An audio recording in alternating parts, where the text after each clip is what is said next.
Hello friends, అమరావతికి శంకుస్థాపన జరిగి సరిగ్గా 10 ఏళ్ళు అయింది. మొట్టమొదట ప్రధాని మోదీ అంటే 10 ఏళ్ల క్రితం శంకుస్థాపన చేసినటువంటి ప్లేస్ ఇదే.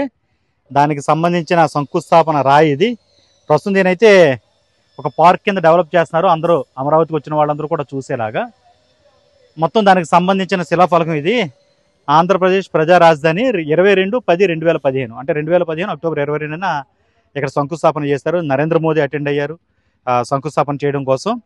నారా చంద్రబాబు నాయుడు, అలాగే అప్పటి గవర్నర్ నరసింహన్, ఈవెన్ కేసీఆర్ కూడా వచ్చారు అప్పుడు. అంటే అప్పుడు అంటే గుర్తులేని వాళ్ళకి ఒకసారి గుర్తు చేసే ప్రయత్నం. తెలంగాణ నుంచి ఆయన కూడా అతిథిగా వచ్చారు. రోషయ్య గారు వచ్చారు, తమిళనాడు గవర్నర్. అశోక్ గజపతిరాజు అప్పుడు మా కేంద్ర మంత్రిగా ఉన్నారు. అప్పుడు కేంద్ర మంత్రిగా ఉన్న వెంకయ్య నాయుడు, ఇలాంటి వాళ్ళందరూ కూడా అటెండ్ అయ్యారు అనమాట. ఇదొక జ్ఞాపకం అని చెప్పాలి. ప్రస్తుతం అయితే దీనికి ఒక పార్క్ కింద డెవలప్ చేసే పనుల్లో ఏపీ రాష్ట్ర ప్రభుత్వం ఉంది. సిఆర్డీ ఆధ్వర్యంలోని ఇదంతా కూడా నడుస్తుంది. ఇక్కడున్న ఇంకొన్ని విశేషాలు కూడా దగ్గర నుంచి చూపిస్తాను, వచ్చేయండి.